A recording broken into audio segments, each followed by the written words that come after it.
Welcome to One Thought at a Time with Ian Travers, where we get curious about what makes us tick. We're here today with a health expert, business owner, student and absolute juggling specialist, and someone who manages to balance all of that. Welcome, Marta Zaremba Marsden. Hello. Thank you very much for taking the time to come and have the conversation with me today. My pleasure, Ian. So let's just start off. I mean, I know we've met before, but let's just start off with telling us what you do. Well, so at the moment, my priority is to finish my master's in sports and exercise nutrition, which I took up a year and a half ago. But I also run my business, which has been in action since 2017, but we have rebranded it last year. And I'm also still a project manager for a corporate company, as I'm a chartered project professional, so I carry on with that career as well. So you're a juggler in more ways than one. I have a few things going on, yes. So Marta, what would be great is to, if you would, just take us back and just take us on your journey. How did you arrive at what you're doing now? It's quite a long journey, but I'll try to summarize it. So I'm originally from Poland, and that's where I grew up, went to school, and I was on a standard path, as probably a lot of us, where you go to school, go to uni, get married, have kids, get a serious job, and stay in it till probably you retire. But I was always a little bit more curious and adventurous within my family than my siblings. And at some point, I just ended up in London. I suspended my studies in Poland. I was doing international relations back then, on my route to become some form of either a diplomat or some high-powered job somewhere in the public service. And I ended up in linguistics. So I spent 10 years working in linguistics as a translator and interpreter. Absolutely loved that world. I'm still passionate about languages and cultures and travels. But unfortunately, as probably a lot of people know, London is not the cheapest place to live. And when you offer languages such as Polish, English and Spanish, which are quite common, the rates don't pay you very well. So if you do want to ever purchase a property, settle down over there, it was just a no-go. So I changed my career after about 10 years. I moved into, still in linguistics, into account and project management. And then soon enough, another turn happened, or I came across another crossroads, I guess, in my life. And opportunity came up to take a job in Derby at Rolls-Royce in project management. So I took it. And now I'm coming up to 10 years in the Midlands. And I think it's just a standard cycle. I'm coming up to 10 years with Rolls-Royce. So it was the time where I would be thinking, well, actually, this job is now becoming a bit too much of a routine. And I want to learn. I want to carry on learning in my life. So if something becomes just too boring, I guess, I want to change. This process was sped up this time, thanks to COVID. And it made me think. It gave me time to think about, okay, so what is it that I want to do? And because throughout my life, food, drink, sports, it's always been centric to my life. I love cooking. I love going out there and leading a healthy lifestyle. So I thought, well, why don't I do something with this? And I also wanted to take the opportunity to learn the science behind things like nutrition, so that I can then go out there and help people, help others, help the community, and run a business where it's not just for another business, it's for normal people like me. So what is the business you got? So you obviously mentioned that I know you own the business, but so just tell us, what is the business? What do you do? So our business, which we run with my husband, is all about nutrition and retreat. A year ago, we moved to Matlock, and we've launched the retreat side of things last year. This year, we're launching the nutrition side of things. So it's all about providing people with a space where they can come and recharge and almost switch off from the high pressure job, from, I don't know, kids, pets, whatever it is that in your life is going on, and come and recharge. So question for you. I mean, that's a really really interesting journey. And you've mentioned quite a few times that you've made changes at crossroads or junctions. What drove you to make those changes? I mean, why make the first change? What was going on? What was your thought process? What caused you to make those changes? I don't think that I was always the driving force. I am hardworking, persistent, but I believe that opportunities do arise in your life. There are times where you just meet people or see something and you just know that you have to say, yes, grab that opportunity and go with it. And that's where I think you just have to listen to your gut. I am very analytical, and obviously I will go back and do the maths and make sure that everything adds up. But a lot of times in my life, I just followed my gut. Things happened and I knew I just had to go down that route. So this thing about following an interest, something that means something to you, that's been important to you. Yes, but also it's about being curious and open-minded and going with the flow. The very fact that I moved to London, I had a fantastic life in Poland. I was on the route to a good career. I was already working, and I was actually, that summer I was planning a holiday in Spain. So I only popped in to see my sister for a couple of weeks because she lived there. And all behold, the next thing, this job opportunity came up. And I just couldn't say no, even though it was totally not linked to my interests or my qualification or anything, but I just felt this is right, because then it enabled me to get a place at King's College London to study Hispanic studies. Then it took me on a journey to live in Peru, and the rest is history. That's brilliant, isn't it? Sometimes we can overanalyze, can't we? Yeah, absolutely. Yeah, that's really interesting. So you're interested in health as well. Tell me a bit about your personal health journey. Because obviously there's a driver there, isn't there, when you're interested in health too? Yes, I am, because throughout my life, either myself or people around me have suffered from different ailments. But also, like I said, being Polish, I am very much driven by food and what we eat and how we eat and the quality of the produce that we use.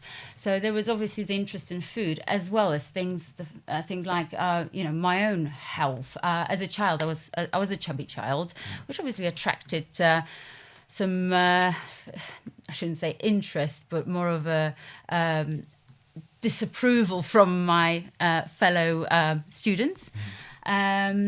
But it was just the way it was. I was very active. I was always out there cycling, hiking, but I just could never lose my weight. And I never understood that.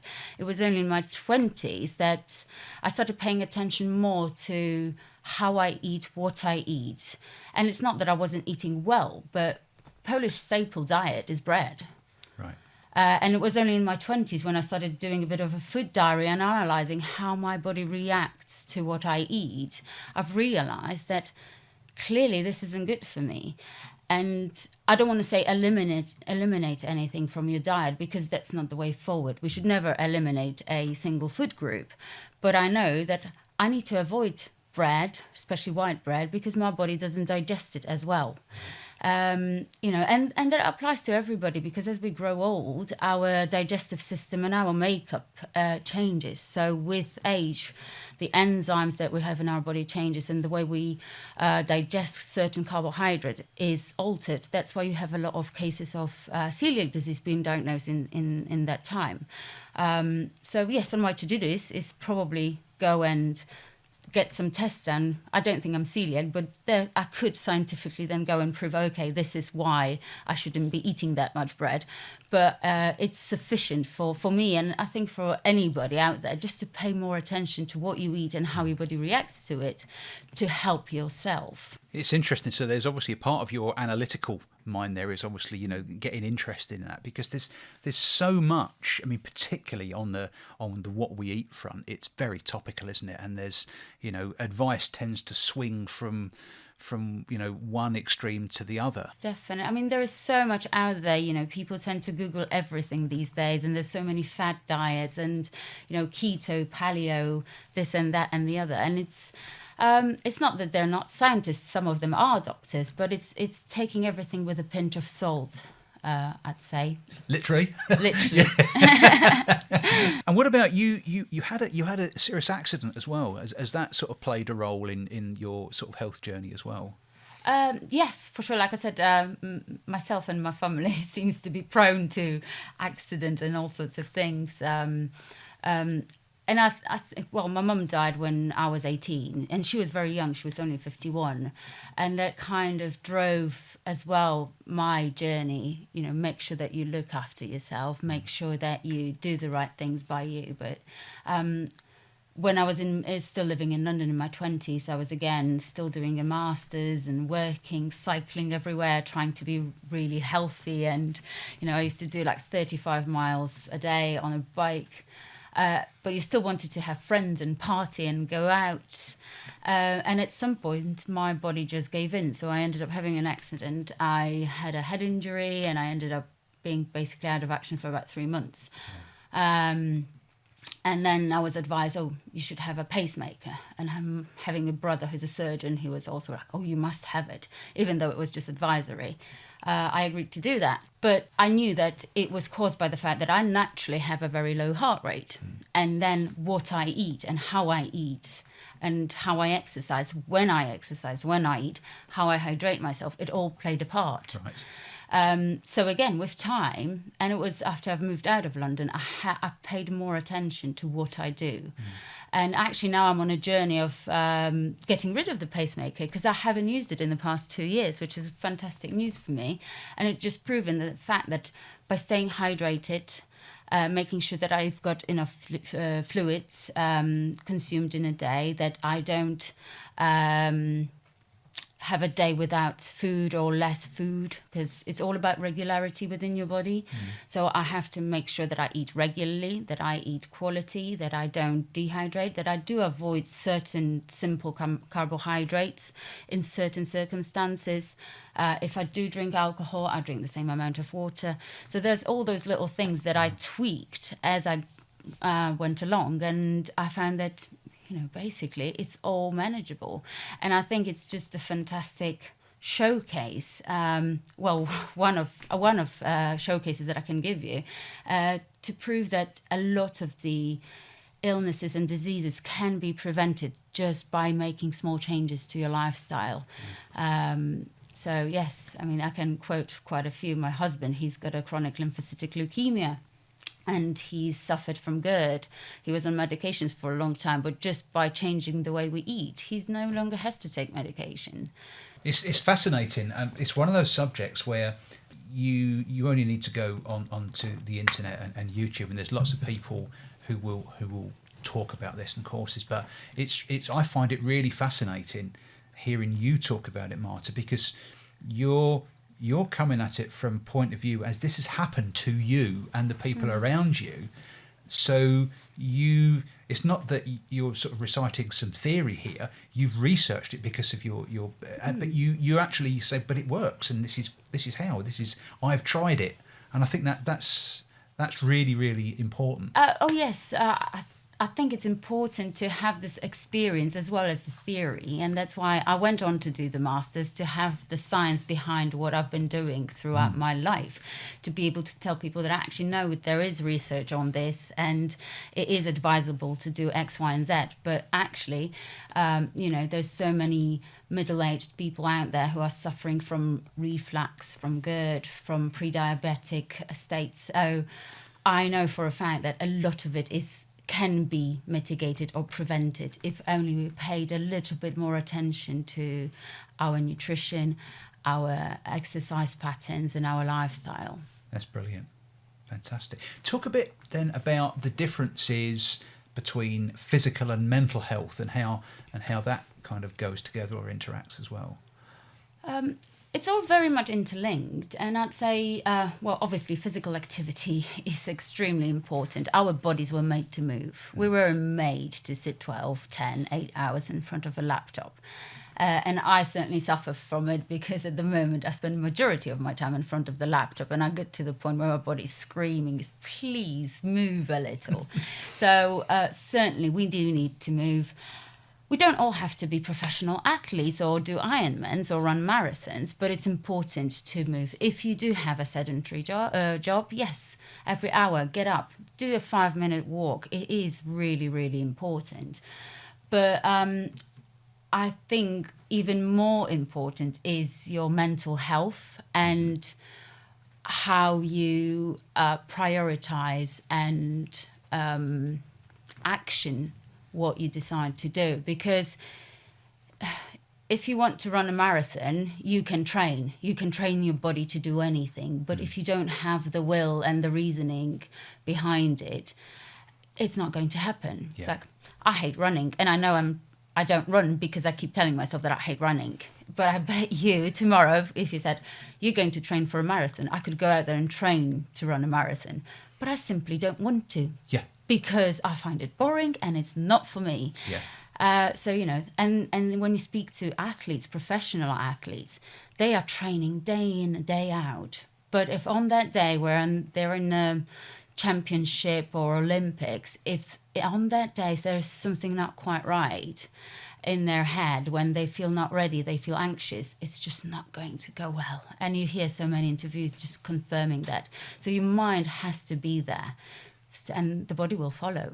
It's interesting this. I once read a very, very interesting quote in a book, and it was talking about someone who was doing high jump and talking about raising the bar, and a lovely quote, and I can't just bring to mind right now who said it, but he said, you don't need to get your body over the bar, you just need to get your mind over the bar. And I thought that was great, and that's really what you're describing there, isn't it? Yes, yes, and it is, at the moment, words like wellness, visualizations are trendy, but we've been doing it for years, and it is all about visualizing. If you can see, if you've got a dream and you can see it happening, it will.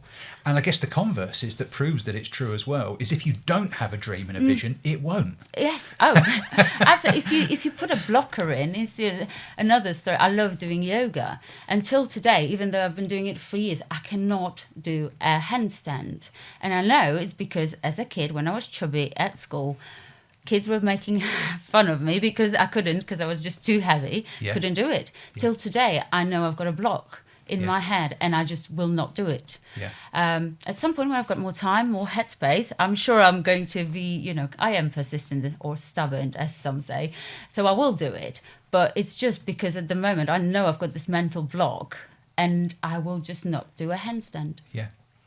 But I guess it's one of those things which comes to priorities again. When you choose that that's important for you to do, I'll do it. Then you'll do it. Yes. That's brilliant. You've done a lot of travelling as well. So another thing I just wanted to explore with you is your observations on people's attitudes towards health and well-being in places other than the UK. Mm-hmm. If I can center back maybe more to nutrition, what I guess shocked me most when I moved to the UK was the fact that nutrition and what we eat doesn't seem to be a priority. And especially in big cities, I saw it constantly where, your nutrition or physical activity, so overall health, you could say, was almost like an annoyance. I've got a busy job. I'm a bank manager or whatever high pressure job I've got, but I now need to stop and eat. It's not in my schedule. But I'm thinking, why? You putting things into your body, that should be a priority, because that will not only fuel your day, that will drive to a healthier, longer life. So why isn't it a priority?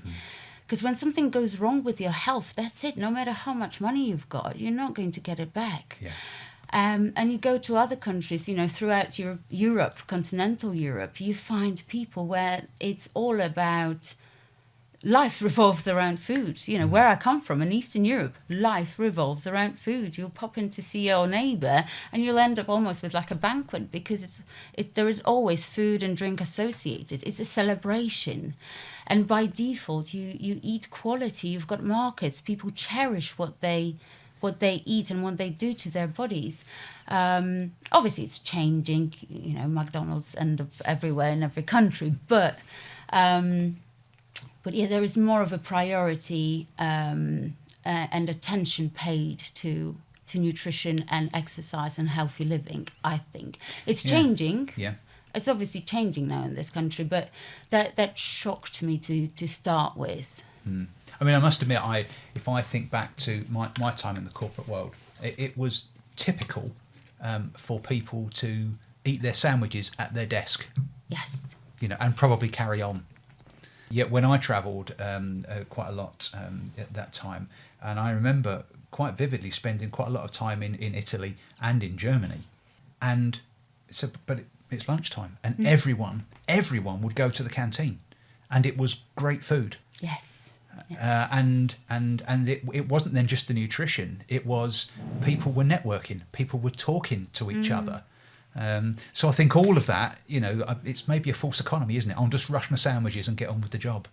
Absolutely, because you're missing out so much on, you know, it's not just your nutrition. It's that whole food experience is celebration of people, family, friends, and life. So why miss out on that? Yeah.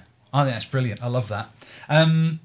Okay, we are right. I could talk forever, but we're starting to get to the end of it now. Okay, so let's just ask here: any quick health tips? So if you had to impart some top tips, you know, let's say, you know, we weren't going to talk again, and Ian, this is something that you know, these are things you should consider. What would we give people as kind of some top tips to consider? Top tips, I'd say regularity. Our bodies like regularity, so make sure you eat regularly, smaller portion. Inclusivity, again, another trendy word, but it's be adventurous with your food and eat as much of a diverse diet as you can. Add your fruit and veg and spices and herbs and textures.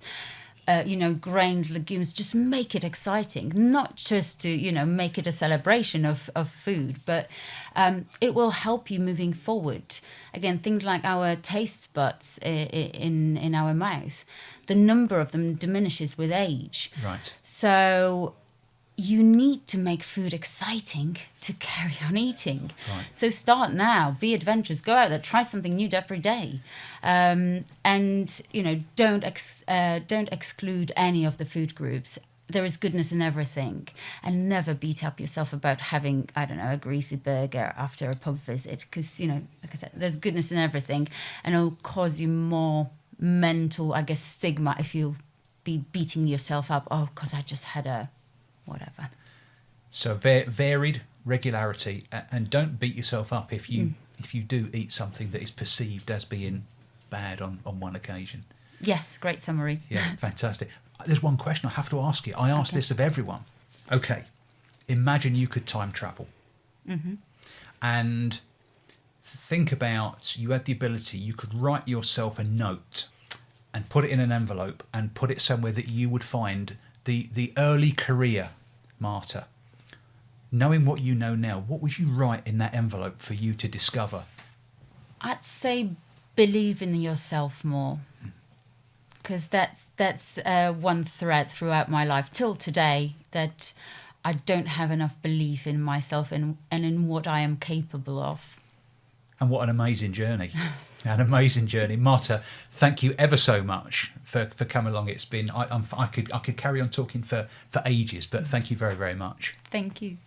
So this has been One Thought at a Time with Ian Travers, and our guest for this episode, Marta Zaremba Marsden. If you found today's discussion interesting, exciting, you want to find out some more, all of the contact details you will find attached in the content section of this podcast. If you've liked what you found today as well and you want to find out more, please subscribe and explore the rest of our podcasts. Thanks very, very much for taking the time to watch and or listen, and we'll see you next time.